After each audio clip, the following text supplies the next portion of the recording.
명작을 찾아서.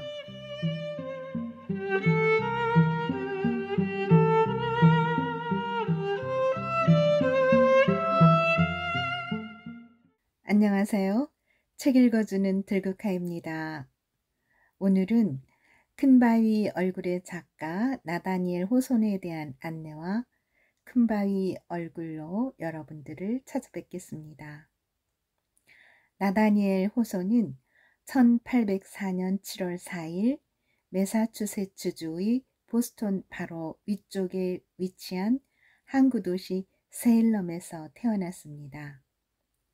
아버지는 근엄한 청교도의 선장이었는데 호손이 4살 되던 해에 남아메리카에서 사망하여 어머니를 따라 메인주의 시골 외가에서 자라났습니다. 그는 1821년에 메인주의 보든 칼리지에 입학하여 동급생인 시인 롱펠로 또 훗날의 대통령 피어스와 가까이 사귀었습니다.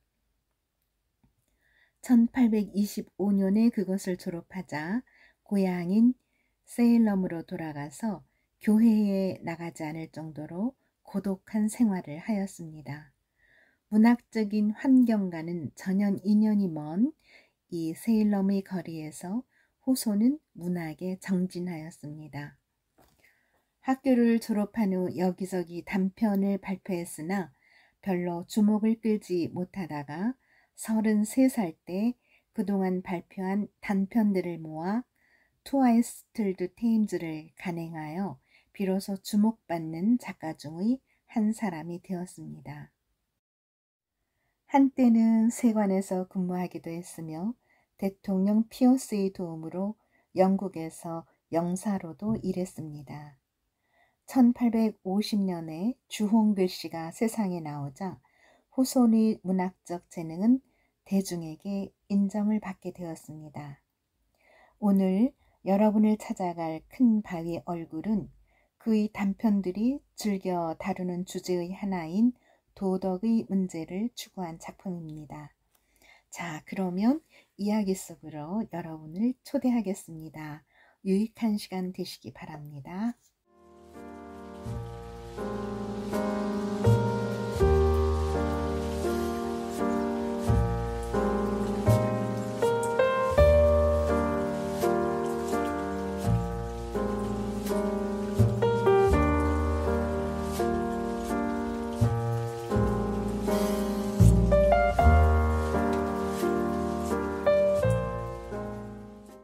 큰바위 얼굴 나다니엘 호손. 어느 날 오후 해질 무렵 어머니와 어린 아들은 자기네 오막살이 집 문 앞에 앉아서 큰바위 얼굴에 대한 이야기를 하고 있었다. 그 큰바위 얼굴은 여러 마일이나 떨어져 있었지만 눈만 뜨면 햇빛에 비쳐서 그 모양이 뚜렷하게 보였다. 대체 그 큰바위 얼굴은 무엇일까? 높은 산들에 둘러싸인 분지가 하나 있었다. 그곳은 넓은 골짜기로서 많은 사람이 살고 있었다. 그곳에 사는 순박한 사람들 중에는 가파른 산허리의 빽빽한 수풀에 둘러싸인 곳에 통나무 집을 짓고 사는 사람들도 있었고 또 골짜기 비탈이나 평탄한 지면의 기름진 흙에 농사를 지으며 안락하게 사는 사람들도 있었으며 또 한 곳에 모여서 마을을 이루고 사는 사람들도 있었다. 거기에서는 높은 산악지대로부터 쏟아지는 경유를 이용하여 방직 공장의 기계를 돌리고 있었다.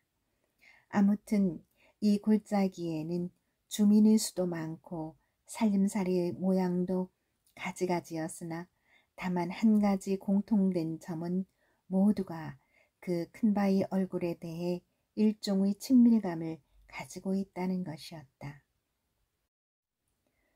그 중에는 그 위대한 자연현상에 대하여 유달리 감격하는 사람들도 없지 않았다.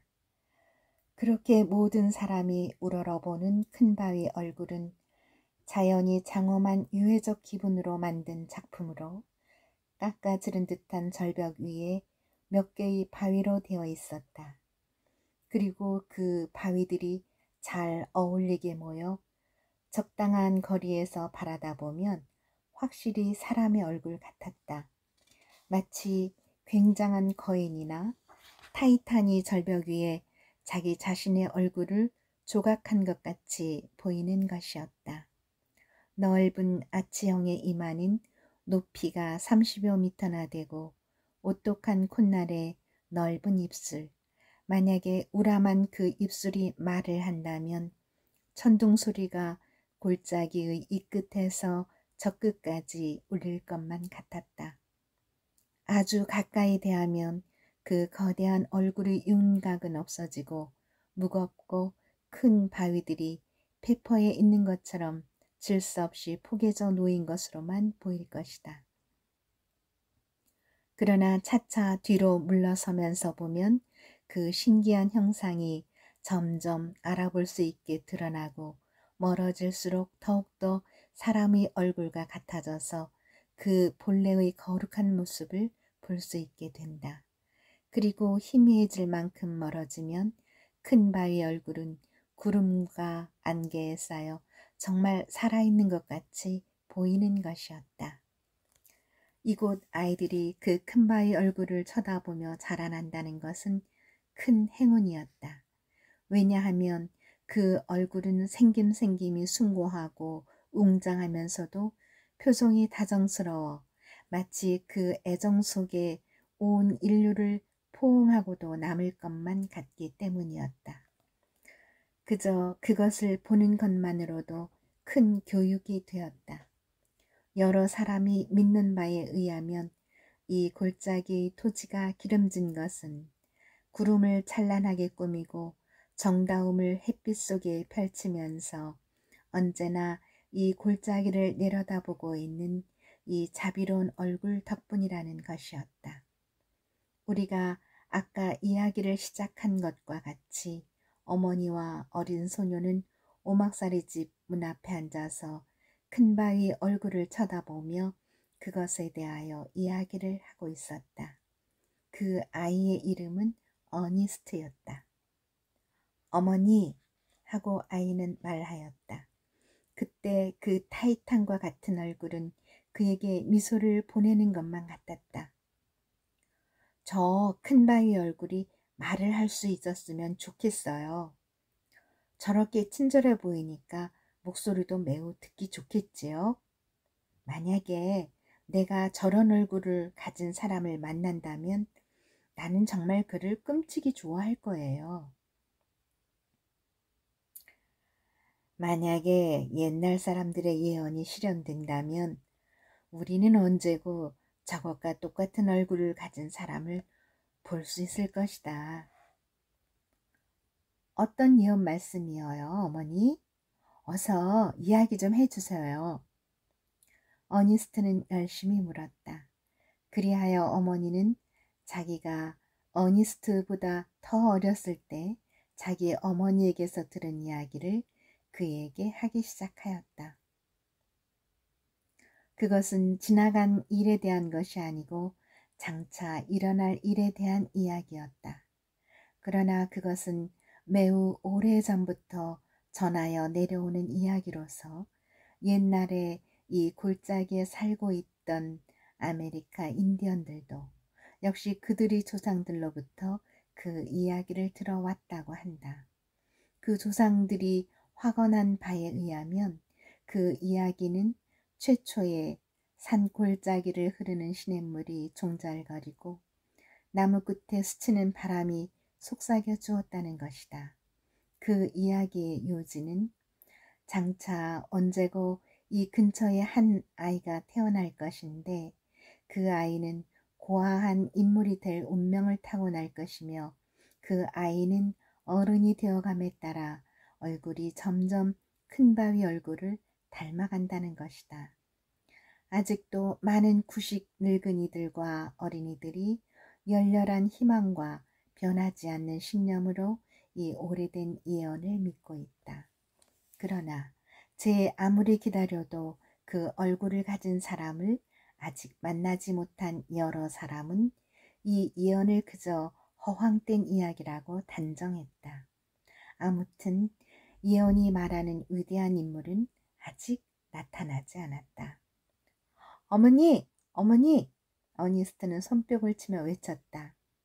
내가 커서 그런 사람을 만나 보았으면.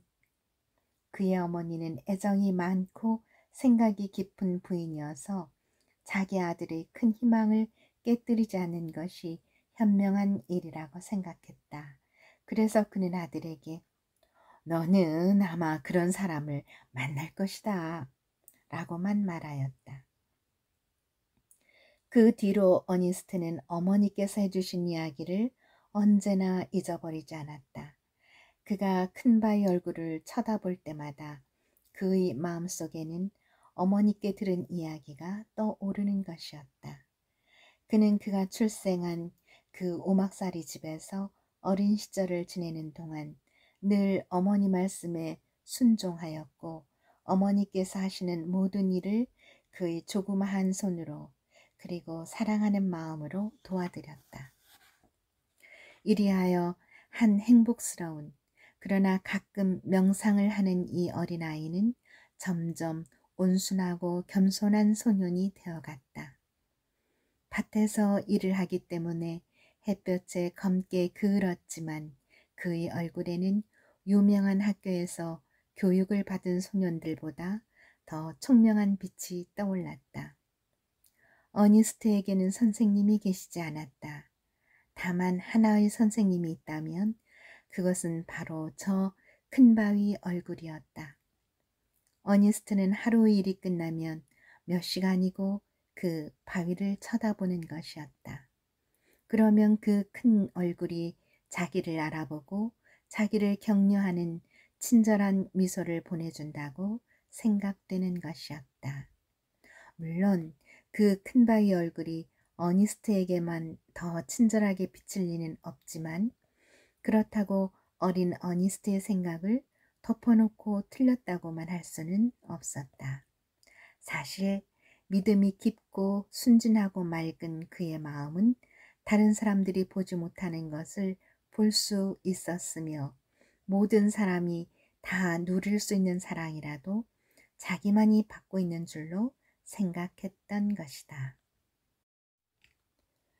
바로 이 무렵에 이 분지 일대에는 마침내 옛날부터 전해오던 것과 같이 큰바위 얼굴처럼 생긴 위인이 나타났다는 소문이 돌았다. 여러 해 전에 한 젊은 사람이 이 골짜기를 떠나 먼 항구로 가서 돈을 좀 벌어 가게를 내었다. 그의 이름은 그의 본명이 그런지 그의 첫 인상에서 혹은 그가 성공한 데서 온 별명인지는 모르나 게더골드라고 했다. 빈틈없고 민활한 데다가 하늘이 주신 비상한 재능, 즉 세상 사람들이 재수라고 부르는 행운을 타고 나서 그는 대단한 거상이 되었던 것이다. 그는 재산을 계산하는 데만도 오랜 시일이 걸릴 만큼 큰 부자가 되었을 때에 그의 고향을 생각하게 되었다.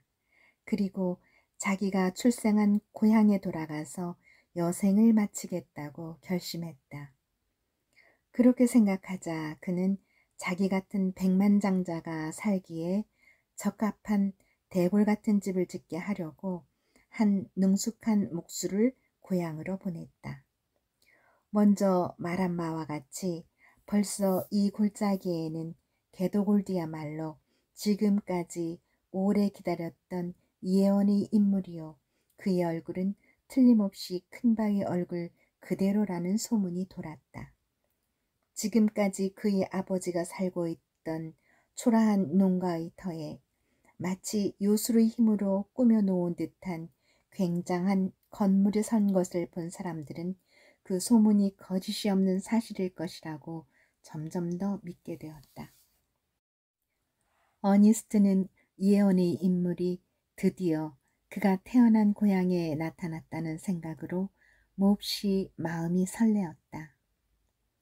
그는 어린 마음으로 막대한 재산을 가진 게더골드는 곧 자선의 천사가 되어 큰바의 얼굴이 미소와 같이 너그럽고 자비스럽게 모든 사람들의 생활을 돌보아 줄 것이라고 생각했다. 그는 늘 하듯이 큰바의 얼굴이 자기에게 답례를 하며 친절하게 자기를 보아주리라고 상상하면서 그것을 쳐다보고 있었다. 그때 꾸불꾸불한 길을 따라서 빠른 속력으로 달려오는 마차의 바퀴 소리가 들렸다. 이야, 오신다! 도착하는 광경을 보려고 모인 사람들이 외쳤다. 위대한 게더골드 씨가 오셨다. 네 마리 말이 끄는 마차가 길 모퉁이를 속력을 내어 달렸다. 차 속에서 창밖으로 조금 내민 것은 조그마한 늙은이의 얼굴이었다. 그의 피부는 마치 자기 자신의 마이더스의 손으로 빚어 만든 것 같은 누른 빛이었다. 이마는 좁고 눈은 작고 매서웠으며 눈가에는 수많은 잔주름이 잡혔고 얇은 입술은 꼭 다물려 더욱더 얇게 보였다. 큰바위 얼굴과 똑같다. 사람들은 소리를 질렀다. 옛날 사람의 예언은 참말이다. 마침내 위인은 우리에게 오셨다. 사람들이 그를 보고 옛날 사람의 예언의 얼굴과 똑같다고 믿는데 어니스트는 정말 어리둥절하였다.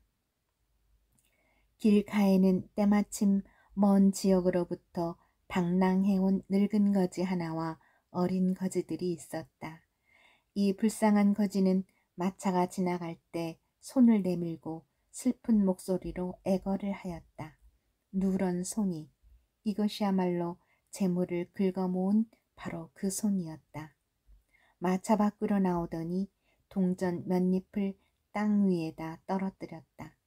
그것을 볼 때에 이 위인을 게더골드라고 부르는 것도 그럴듯하지만 스케터 카퍼라 불러도 그 별명은 꼭 들어맞을 것 같았다.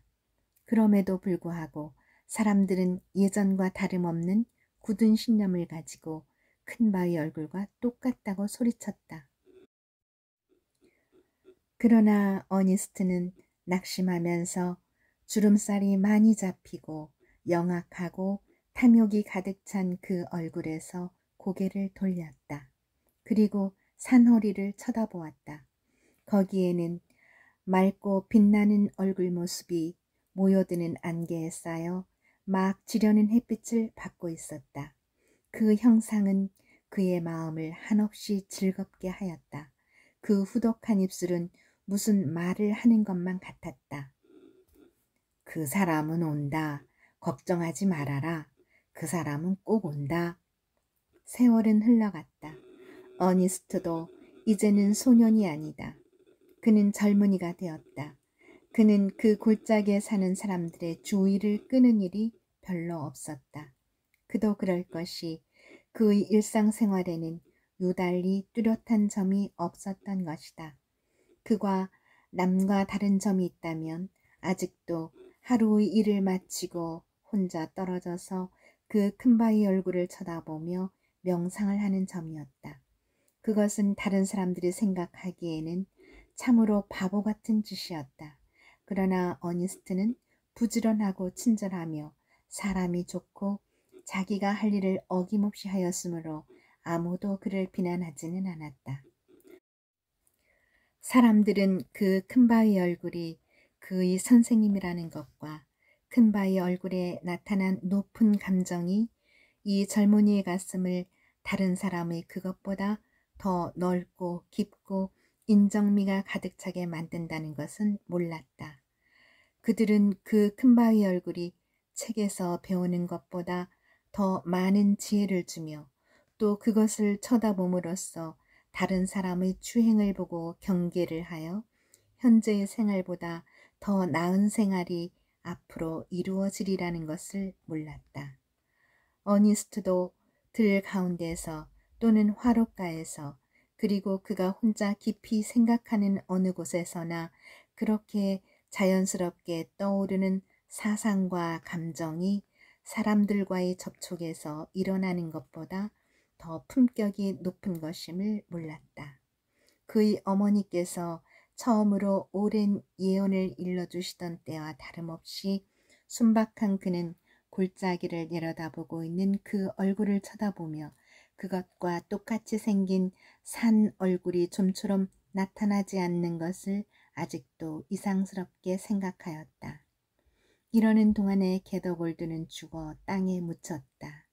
귀괴한 일은 그의 육체요 영혼이었던 재산은 그의 생전에 사라져버리고 우글쭈글하고 누런 살갗으로 덮인 산 해골만이 그에게 남더라는 것이었다.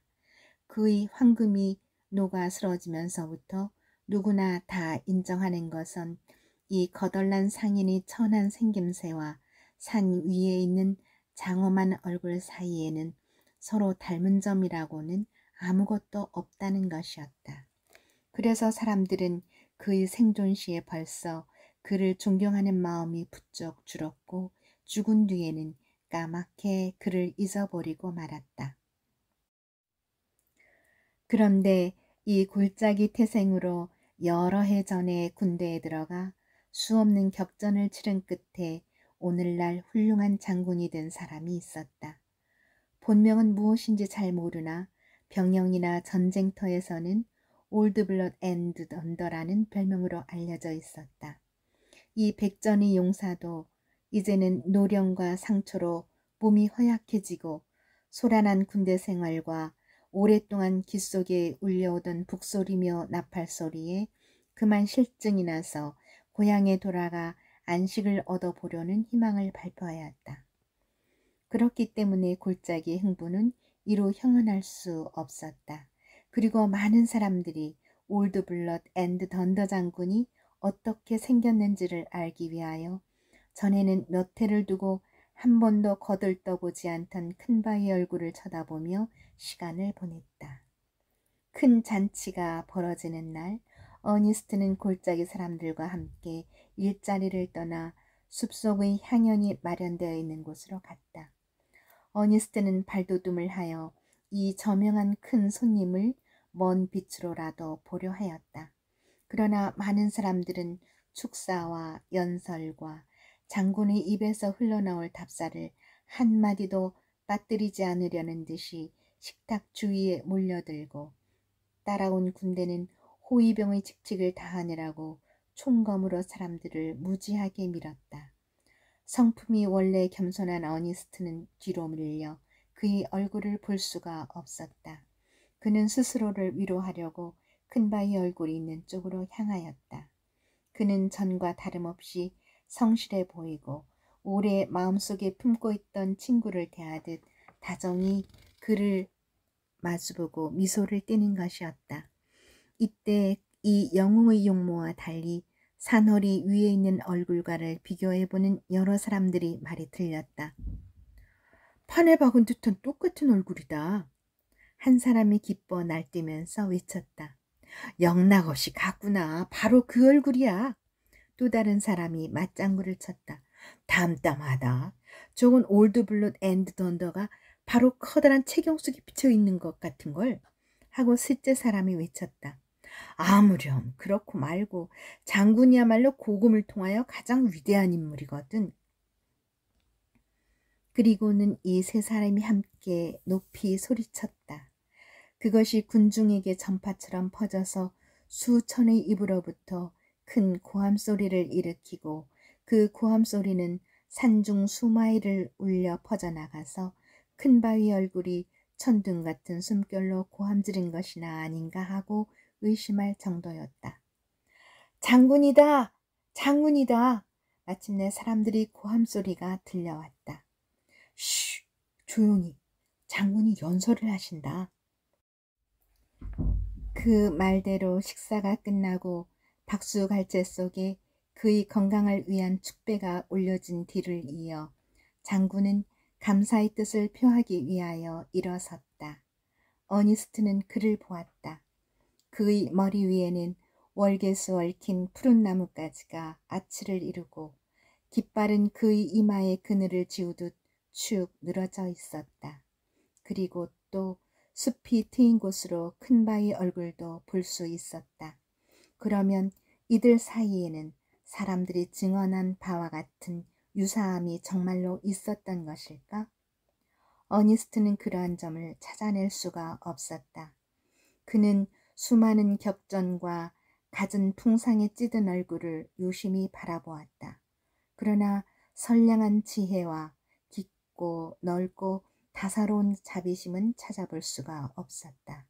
큰 바위 얼굴은 준엄한 표정을 하고 있다 하더라도 한편에는 분명히 더 온화한 빛이 있어서 그 표정을 누기고 있었다. 예언의 인물이 아니다. 어니스트는 군중 사이를 빠져나가면서 홀로 한숨을 내쉬었다. 아직도 더 기다려야 할 것인가? 또다시 여러 해가 평온한 가운데 흘러갔다. 어니스트는 아직도 그가 태어난 골짜기에 살고 있었고 이제는 중년이 남자가 되었다. 그는 지금도 예전과 같이 생계를 위해 일을 하는 여전히 순박한 마음을 지닌 사람이었다. 그러나 그는 여러 가지 일을 생각하기도 하고 느끼기도 하였으며 생애의 가장 좋은 시절이 태반을 인류를 위해 훌륭한 일을 해보겠다는 신성한 희망으로 보내왔다. 어느덧 자기도 모르는 사이에 그는 전도사가 되었다. 그의 맑고 높은 순박한 사상은 소리 없이 그의 덕행으로 나타나기도 하였으며 그것은 또 그의 설교 중에도 흘러나오는 것이었다. 그는 듣는 사람으로 하여금 깊은 감명을 받고 새로운 생활을 이룩해 나가게 할 진리를 토했다. 청중은 바로 자기네 이웃사람이요 친근한 벗인 어니스트가 범상한 사람이 아니리라고는 생각조차 해본 일이 없었을 것이다. 더욱이 어니스트 자신은 꿈에도 그런 생각을 품지 않았다. 그러나 겨울물이 속삭임과도 같이 한결같은 힘으로 그의 입에서는 아직까지 그 어느 누구도 말해보지 못한 사상이 술술 흘러나오는 것이었다. 얼마간 시간이 흘러 사람들의 마음이 냉정해지자 그들은 올드블럿 앤드 던더 장군의 험상궂은 인상과 산 위에 있는 자비로운 얼굴과는 비슷한 점이 없다는 것을 알게 되었다. 그러나 또다시 큰 바위 얼굴과 똑같은 얼굴이 어떤 저명한 정치가의 넓은 어깨 위에 나타났다는 소식이 들려오고 신문에는 그것을 확인하는 많은 기사가 실렸다. 그는 게더골드시나 올드블럿 앤드 던더시와 마찬가지로 이 골짜기에서 태어났으나 일찍이 이 고장을 떠나 법률과 정치에 종사하여 왔었다. 부자의 재산과 무사의 칼 대신에 그는 오직 한 개의 혀를 가졌을 뿐이었으나 그것은 앞의 두 가지를 합친 것보다 더 강력한 것이었다. 그의 언변은 놀라우리만큼 유창하여서 그가 말하려 하는 것이 무엇이든 청중은 그의 말을 믿지 않을 수 없게 되어 그른 것이라도 옳게 보고 정당한 것이라도 그르게 여기게 되었다. 그도 그럴 것이 맘만 먹으면 그는 오로지 그의 숨결만으로도 휘황한 안개를 일으켜 대자연의 햇빛을 무색하게 할 수도 있는 것이었다. 그의 언변은 때로는 천둥과도 같이 우르르 울리기도 하고 때로는 한없이 달콤한 음악 소리와도 같이 속삭이기도 하였다. 그것은 격전의 질풍이었고 평화의 노래였다. 사실 그럴 리는 없겠지만 그는 그 혀 속에 심장을 지니고 있는 듯 하였다. 실로 놀라운 사람이었다. 그의 혀로 하여금 상상할 수 있는 한의 모든 성공을 가져오게 했을 때 그의 혀가 말하는 소리가 각 주의 정부와 여러 군주의 조종에 울리고 그리하여 방방곡곡에 외치는 목소리로서 온 세계에 그의 명성을 떨치게 된 뒤에 마침내 그의 혀는 국민으로 하여금 그를 대통령으로 선출하도록 설복시키고야 말았다. 이보다 앞서 그의 이름이 세상에 알려지기 시작하자 그의 숭배자들은 그의 얼굴에서 큰 바위 얼굴과 비슷한 모습을 찾아내었다. 이런 사실로서 이 신사는 올드 스토니 피즈라는 이름으로 전국에 알려지게 되었다. 친구들이 그를 대통령으로 추대하려고 전력을 다하고 있을 때 그는 자기 고향인 이 골짜기를 방문하려고 출발하였다. 기마 행렬은 주 경계선에서 그를 맞으려고 출발하였다. 그리고 모든 사람들은 그가 지나가는 것을 보려고 일손을 멈추고 길가에 모여 있었다. 그 사람들 속에는 어니스트도 있었다. 기마 행렬은 말급소리도 요란하게 달려왔다. 어찌나 먼지가 뽀얗게 이는지 어니스트는 그 산이 얼굴을 볼 수가 없었다. 그리고 악대가 연주하는 감격적인 음악의 우렁찬 반향이 골짜기에 퍼져 이 골짜기 구석마다 저명한 손님을 환영하는 소리로 가득 찼다. 그러나 가장 웅대한 광경은 멀리 솟은 절벽이 그 음악을 되울리는 것이었다. 사람들은 모자를 벗어 위로 던지며 소리를 쳤다. 그 열은 마음에서 마음으로 통하였고 어니스트의 가슴도 불붙었다.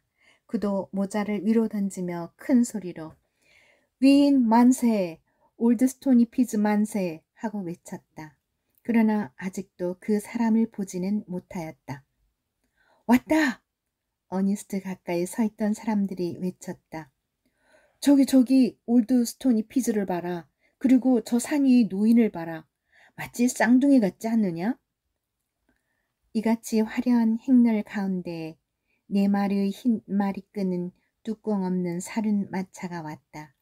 그 수레 안에는 모자를 벗어든 유명한 정치가 올드스토니 피즈 자신이 앉아 있었다. 어때? 희한하지? 어니스트의 곁에 있던 사람이 그에게 말했다. 큰바의 얼굴이 이제야 제 짝을 만났다. 솔직히 말하여 마차에서 고개를 끄덕거리며 미소를 띠고 있는 얼굴 생김새를 처음 보았을 때 어니스트는 산 위에 있는 얼굴과 흡사하다고 생각하였다.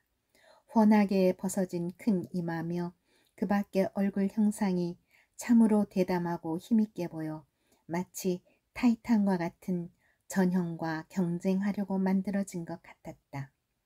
그러나 그 산중턱이 얼굴을 빛나게 하며 그 육중한 화강성 물체를 정신적인 것으로 영화시키고 있는 장엄이나 위풍이나 신과 같은 사랑의 위대한 표정은 찾아볼 길이 없었다. 무엇인지 원래부터 결핍되었거나 그렇지 않으면 있던 것이 없어져 버린 것 같았다. 이 놀랄만한 천품을 지닌 정치가의 눈가에는 지친 우울한 빛이 깃들여 있는 것이었다.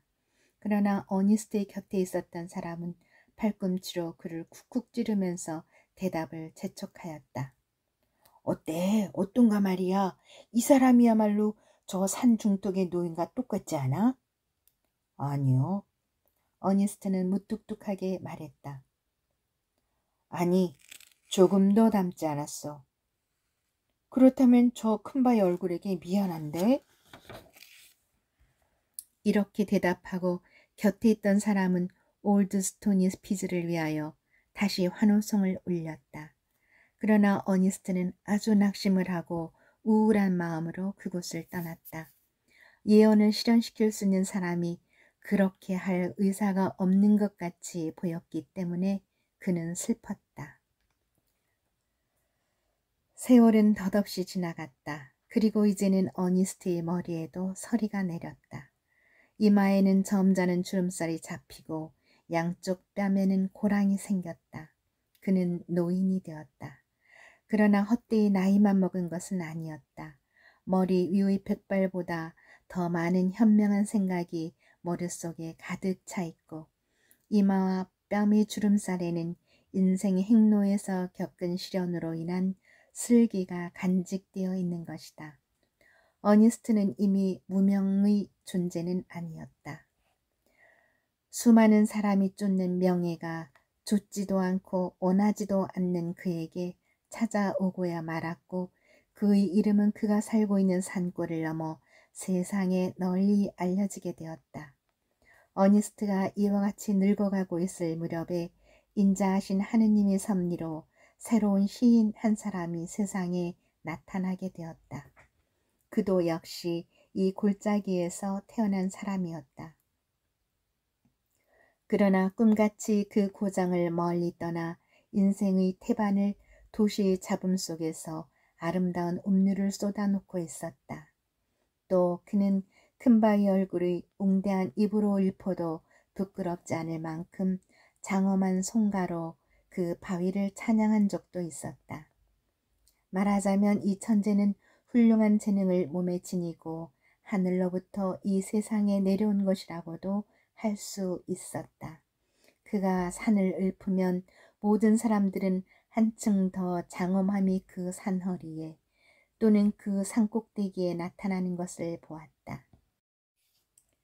그가 아름다운 호수를 노래 부르면 하늘은 미소를 던져 그 호수 위를 영원히 비추려 하였다. 망망한 바다를 읊으면 그 깊고 넓은 무서운 가슴이 그의 정서에 감격하여 약동하는 듯이 보였다. 이 시인의 행복한 눈으로 세상을 축복함으로써 이 세상은 과거와는 다른 더 훌륭한 모습을 가지게 되었다. 조물주는 자기가 손수 창조한 세계에 마지막으로 가한 최상의 솜씨로서 그를 내려보냈던 것이었다.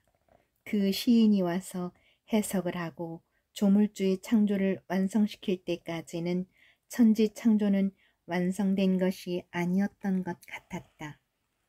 이 시인의 시간이 마침내 어니스트의 손에까지 들어가게 되었다.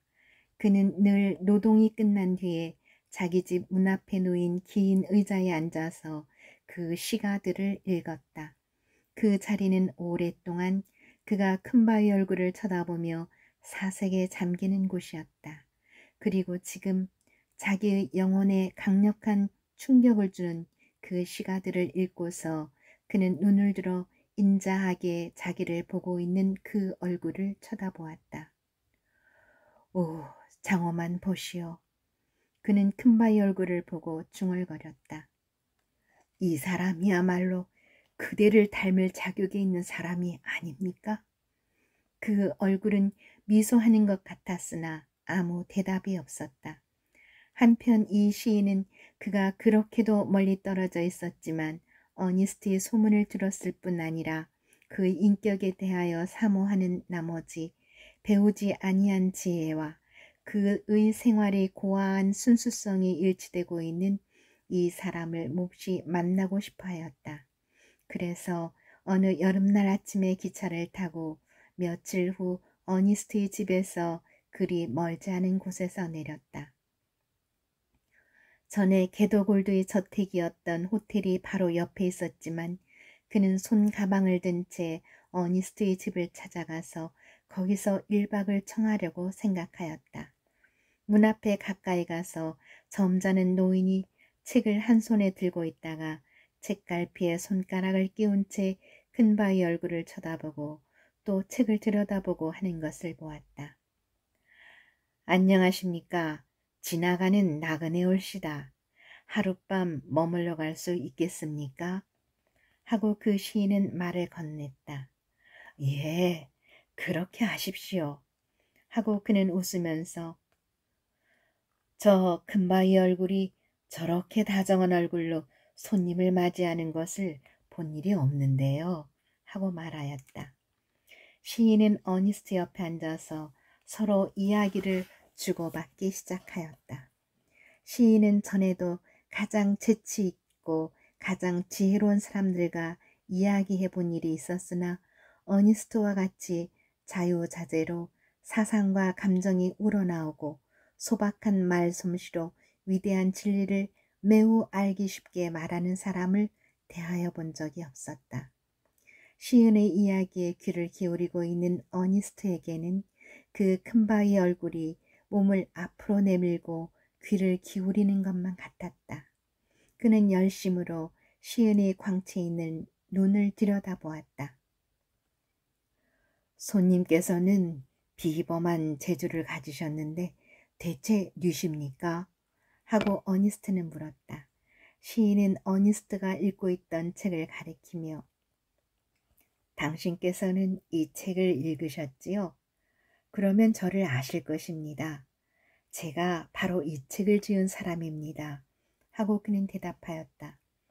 어니스트는 다시 한번 전보다 더 열심히 그 시인의 모습을 살폈다. 그리고 그 큰바위 얼굴을 쳐다보고는 이상하다는 표정으로 다시 한번 더 손님을 쳐다보았다. 그러나 그의 얼굴에는 실망의 빛이 떠올랐다.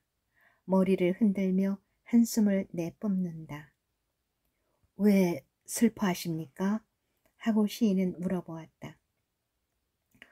저는 일생 동안 예언이 실현되기를 기다리고 있었습니다. 제가 이 시를 읽을 적에 이 시를 쓴 분이야말로 그 예언을 실현시켜 줄 분이 아닐까 하고 생각했던 것입니다. 하고 그는 대답하였다. 시인은 얼굴에 약간의 미소를 띠면서 말하기를 주인께서는 저에게서 저 큰바위 얼굴과 흡사한 점을 찾기를 원하셨다는 말씀이시지요? 그런데 지금 보니 게더골드나 올드블러 랜드 던더나 올드스토니 피즈와 마찬가지로 저에게 대하여도 역시 실망을 했단 말씀이시지요? 그렇습니다. 저는 그 정도밖에 아니 됩니다. 저 역시 앞서 나타났던 세 사람들과 같이 당신에게 또 하나의 실망을 더하여 드렸을 뿐입니다. 정말로 부끄럽고 슬픈 이야기입니다마는 저는 저기 있는 인자하고 장엄하게 생긴 얼굴에 비할 가치가 없는 인간입니다. 하였다. 왜요? 여기 담긴 생각이 신선하지 않단 말씀입니까? 하고 어니스트는 시집을 가리키며 말하였다. 시인은 그 시에는 신의 뜻을 전하는 바가 있습니다. 하늘나라의 노래와 먼 반향쯤은 들릴 것입니다. 친애하는 어니스트 씨여, 그러나 나의 생활은 나의 사상과 일치되지 못하였습니다. 나 역시 큰 꿈을 가졌었습니다. 그러나 그것들은 다만 꿈으로 그치고 나는 빈약하고 천한 현실 속에서 살기를 택하게 되었고 그렇게 살아왔습니다. 때로는 터놓고 말씀을 드리면 나의 작품들이 자연 속에 또는 인생 속에 그 존재를 더 확실히 나타냈다고 하는 장엄이라든지 미라든지 선이라든지 대하여 나 자신이 신념을 가지지 못하는 일도 있었습니다. 그러니 순수한 선과 진을 찾으려는 당신의 눈이 나에게서 저 큰바위 얼굴을 찾을 수가 있겠습니까? 하고 슬프게 대답하였다. 그의 두 눈에는 눈물이 어리어 있었다. 어니스트의 눈에도 눈물이 개었다. 저녁 해가 질 무렵에 오래전부터 흔히 해온 관례대로 어니스트는 야외에서 동네 사람들에게 이야기를 하기로 되어 있었다. 그와 시인은 아직도 이야기를 주고받으며 서로 팔을 끼고 그 곳으로 걸어갔다. 그곳은 나지막한 산에 둘러싸인 작은 구석진 곳이었다. 뒤에는 회색 절벽이 솟아있고 앞으로는 담쟁이 덩굴들이 무성하여 울퉁불퉁한 벼랑으로부터 줄기줄기 덩굴이 내려와 험상궂은 바위를 마치 비단 휘장처럼 덮고 있었다. 그 평지보다 약간 높게 푸른 나뭇잎으로 둘러싸인 아늑한 곳이 있으니 그곳은 한 사람이 들어가서 자신의 진심으로부터 우러나오는 몸짓을 하며 이야기를 할 수 있을 정도의 공간이었다. 어니스트는 이 천연적인 연단에 올라가서 따뜻하고 다정한 웃음을 띠며 청중을 돌아보았다. 그들은 설 사람은 서고 앉을 사람은 앉고 기댈 사람은 기대고 하여 저마다 편한 자세를 취하고 있었다. 서산에 기울어져 가는 해는 그들의 모습을 비춰주고 햇빛이 잘 통하지 않는 고목이 울창하고 엄숙한 숲속에 다소 명랑한 빛을 던져주고 있다. 또 한쪽을 바라보면 그 큰바위 얼굴이 예나 이제나 다름없이 유쾌하고 장엄하면서도 인자한 모습으로 보였다. 어니스트는 자기의 마음속에 있는 바를 청중들에게 이야기하기 시작하였다. 그의 말은 자신의 사상과 일치되어 있었으므로 힘이 있었고, 자신의 사상은 자기의 일상생활과 조화되어 있었으므로 현실성과 깊이가 있었다. 이 설교자의 하는 말은 단순한 음성이 아니라 생명의 부르짖음이었다. 그 속에는 착한 행위와 신성한 사랑으로 된 그의 일생이 용해되어 있었기 때문이었다. 마치 윤택하고 순결한 진주가 그의 귀중한 생명수 속에 녹아 들어간 것 같았다. 그의 이야기에 귀를 기울이고 있던 시인은 어니스트의 인격과 품격은 자기가 쓴 어떤 시보다도 더 고아한 시라고 느꼈다. 그는 눈물 어린 눈으로 그 존엄한 사람을 우러러 보았다. 그리고 그 온화하고 다정하고 사려 깊은 얼굴에 백발이 흩어져 있는 모습이야말로 예언자답고 성자다운 모습이라고 혼자서 생각하였다. 저쪽 멀리 그러나 뚜렷이 넘어가는 태양의 황금빛 속에 높이 큰 바위 얼굴이 보였다. 그 주위를 둘러싼 흰 구름은 어니스트의 이마를 덮고 있는 백발과도 같았다. 그 광대하고 자비스러운 모습은 온 세상을 포옹하는 듯하였다. 그 순간 어니스트의 얼굴은 그가 말하려던 생각에 일치되어 자비심이 섞인 장엄한 표정을 지었다. 그 시인은 참을 수 없는 충동으로 팔을 높이 들고 외쳤다. 보시오, 보시오. 어니스트야말로 큰 바위 얼굴과 똑같습니다. 모든 사람들이 어니스트를 쳐다보았다. 그리고 그 안목 있는 시인의 말이 사실인 것을 알았다. 예언은 실현되었다. 그러나 할 말을 다 마친 어니스트는 시인의 팔을 잡고 천천히 집으로 돌아가면서 아직도 자기보다 더 현명하고 착한 사람이 큰바위 얼굴 같은 용모를 가지고 쉬 나타나기를 마음속으로 바라는 것이었다.